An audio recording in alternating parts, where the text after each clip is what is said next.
Quando a fé vacila. Bom dia, graça e paz. A gente vai continuar o nosso devocional aqui, baseado em 1 Samuel. Davi está fugindo de Saul, que sempre o perseguiu sistematicamente. E a gente chega aqui no Samuel 27, 1 Samuel. Porém, Davi disse no seu coração: algum dia morrerei pela mão de Saul. É melhor eu fugir para a terra dos filisteus, para que Saul perca essa esperança e pare de me perseguir por todo o território de Israel. Assim escaparei da sua mão. Eu vou explicar primeiro a história e a gente vai fazendo aplicações aí ao longo da semana. Os filisteus eram os inimigos históricos de Israel. Golias, o grande Golias, era filisteu. Davi, ele está vacilando na fé. Ele está dizendo, olha, vai que Saul me mate. Por isso é melhor eu me refugiar entre os filisteus, porque lá ele não vai me perseguir. E olha, de início parece que deu certo, porque o texto diz que Saul, ao ouvir isso, parou de perseguir Davi. Olha que coisa, olha o plano, deu certo. Mas a história se desenrola, Davi fala para o rei filisteu, olha, me deixa aqui nas fronteiras aí. E Davi começa a matar povos, os mesmos povos que Deus já havia dito que ele iria matar, por conta de seus pecados. Mas Davi fala para o rei que ele estava, na realidade, matando os judeus, israelitas. E por isso, o rei dos filisteus, ele sente confiança em Davi. Aí lá em 1 Samuel 29, o texto diz então que a confiança do rei em Davi era tão grande que ele chamou Davi para uma batalha contra Israel. Você imagina o tamanho do problema? Ele que foi chamado para defender israelitas contra filisteus, porque lembra, Deus havia dito para Saul, Saul, através de você eu vou destruir os filisteus. Mas Saul foi rejeitado, Deus rasgou o reino de Saul e deu para Davi. Então cabe agora a Davi matar os filisteus. Agora Davi está no lado dos filisteus, pronto na batalha para matar israelita. Vê se faz sentido um negócio desse. Então é sobre isso que a gente vai falar esta semana. Então o que a gente tem aqui de início e o que eu quero falar hoje, quando a gente vacila na fé. 1 Samuel 15, 28. Então Samuel disse, falando para Saul, o Senhor rasgou de ti o reino de Israel e deu ao teu próximo, melhor do que tu. Isso é no capítulo 15. No capítulo 16, a gente lê, o capítulo 15. Saul, o seu reino foi tirado e dado a outro. Aí no capítulo seguinte, nós vemos Deus enviando Samuel para ungir Davi. E a gente vê então Abigail, Jonatas e o próprio Saul confirmando que Davi iria ser rei. Então Deus prometeu de maneira direta a Davi que ele seria rei em Israel e que Deus estaria rejeitando Saul. E como eu disse, o próprio Saul sabia disso. Diante das vitórias de Davi, o texto bíblico diz que Saul reconhecia que Deus era com Davi. Abigail também falou, seu reino vai ser firme. Jonatas, meu pai e eu sabemos, você vai ser rei. Saul sabia tanto que Davi seria rei, que em um dia em que Davi cortou as vestes de Saul, para mostrar para ele, tá vendo, eu poderia te matar, não fiz.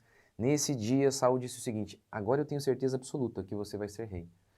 Quando você for, por favor, faça uma promessa para mim, não destrua minha família. Ou seja, todos ao redor de Davi sabiam que ele seria rei, todos eles acreditavam nas profecias sobre Davi, e Davi recebeu uma mensagem direta de Deus por meio de Samuel. Direta, né? Fica um pouco ruim aí falar assim. É que estou usando essa expressão porque Samuel já é o intermediário, né?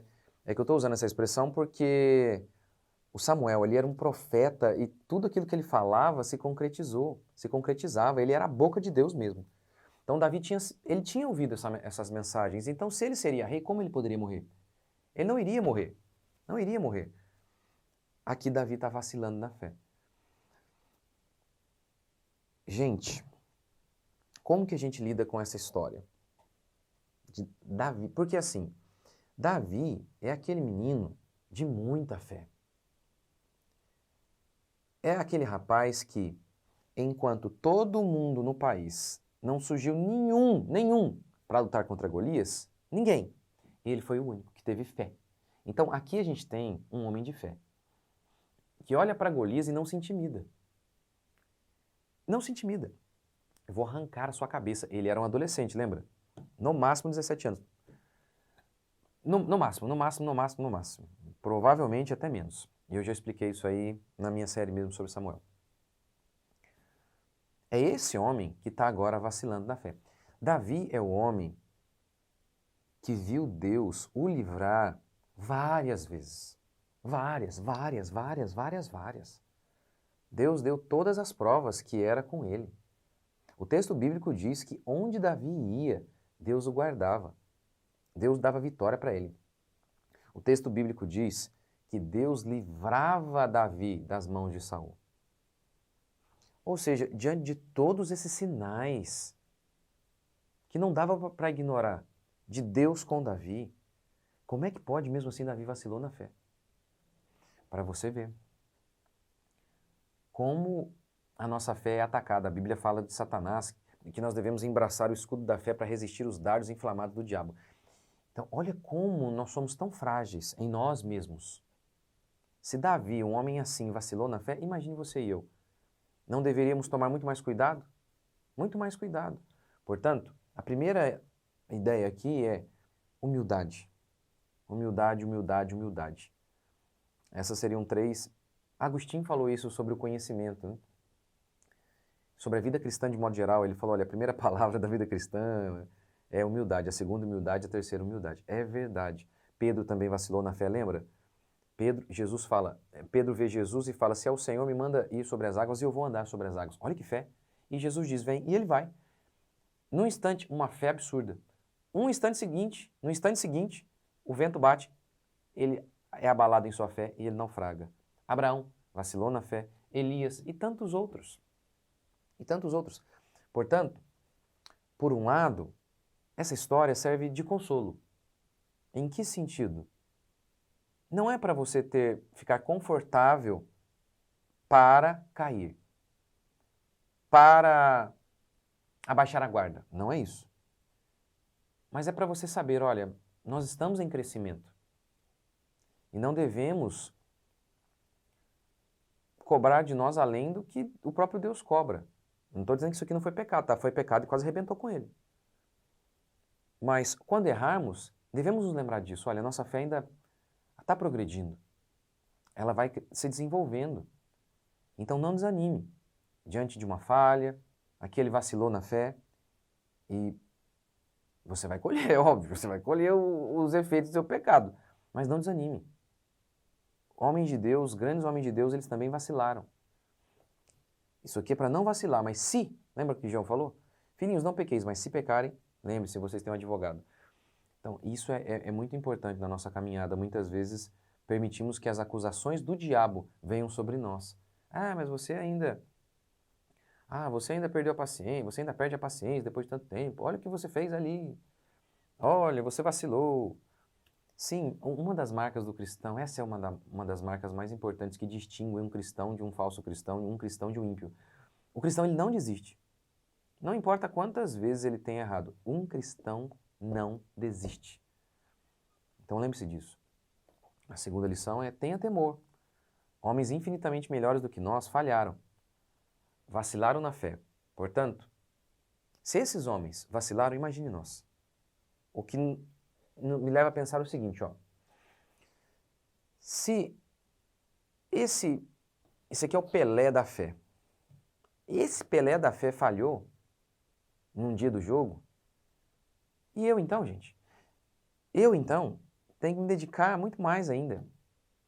Orar todos os dias, não faltar aos cultos, ouvir a palavra de Deus constantemente, ler a Bíblia, orar todos os dias. Porque esses são os elementos que fortalecem a nossa fé. Porque a fé vem por ouvir a palavra. Então, quanto mais ouvimos a palavra, mais a nossa fé é fortalecida. Portanto, não despreze isso.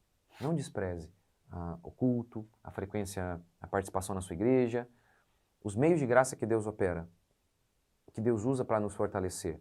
Sua palavra, ali a ceia, enfim, esses elementos. Não negligencie. A disciplina bíblica que acontece na igreja, quando você frequenta uma igreja, um bom pastor vai te disciplinar, vai falar, irmão, está errado, isso é pecado. Não ignore, não diga, eu não preciso disso. Eu não preciso. Não faça isso. Nós precisamos. A história de Davi é um alerta para nós. Se o grande Davi vacilou na fé, se nós não nos cuidarmos, meu Deus do céu, aí é certeza que vamos vacilar. Então a história de Davi é para que a gente não vacile, para que a gente se fortaleça na fé a cada dia. Então, filhinhos, não pequeis, mas se pecarem, lembre-se, vocês têm um advogado. Não desistam. Não desistam, nós temos ainda muita limitação do nosso conhecimento, o que isso também faz com que vacilemos, porque ainda não temos a fé desenvolvida. Então, muitas vezes a gente vacila na fé, mas mesmo ali na dúvida, continue. Como a gente lê no salmista, né? O salmista fala que ele quase caiu da fé, mas ele não falou nada, ele se manteve firme. Mesmo que por fora ele estava firme com todo mundo ali, mas por dentro ele estava abalado. Mas o que ele fez? Ele continuou. Então, continue, não desanime, mesmo diante das vaciladas da fé. E se fortaleça por meio da palavra de Deus. Vá orar, vá lutar, vá batalhar. Vamos lá, vamos orar? Senhor Deus e Pai, te agradecemos por mais um dia. Bendizemos o teu santo nome por mais uma semana que começa. Que o Senhor possa fortalecer a nossa fé, nos livrar de todo mal, nos ajudar a cada dia. Precisamos do Senhor, ó Deus. Não somos nada em nós mesmos. Precisamos de Ti. Precisamos da Tua mão poderosa, do Teu cuidado sobre nós. Ó Deus vivo e todo-poderoso, sê conosco. Sê conosco, Senhor, e vem sobre nós. Ajude-nos, ó Pai, na nossa fraqueza, fortalece a nossa fé. Que a Tua mão soberana esteja sobre nós em mais uma semana. Aqueles que estão hoje talvez vacilantes na fé, que o Senhor possa fortalecê-los através dessa palavra. Porque a Tua palavra é lâmpada para os nossos pés, a Tua palavra é comida, a Tua palavra é semente, a Tua palavra é luz. Ó Deus, a Tua palavra é alimento para nós. Fortalece-nos para que sejamos fortes. Então, por meio da Tua palavra, enche-nos de fé. Para que possamos resistir a todas as investidas de Satanás contra a nossa fé. E possamos permanecer inabaláveis diante do Senhor. Sê conosco em mais uma semana, que a Tua graça e o Teu Espírito Santo estejam conosco. Em nome de Jesus. Amém. E, gente, lembrando que todo ano a gente vai para... Quer dizer, era para ter ido já, né, para Israel, mas a guerra lá, esse ano a gente vai. Em novembro, Israel, Egito e um diazinho na França, né? Mas Israel e Egito, então. A nossa caravana está fechada, mas acho que surgiram três vagas que pessoas que tiveram alguma dificuldade tiveram que mudar. Então, se vocês quiserem ir esse ano com a gente, o telefone da Fernanda está aqui embaixo. Ou o ano que vem a gente vai para Israel e Grécia. Entre em contato com a Fernanda, é eu que lidero a caravana lá. A gente fica todos os dias junto lá.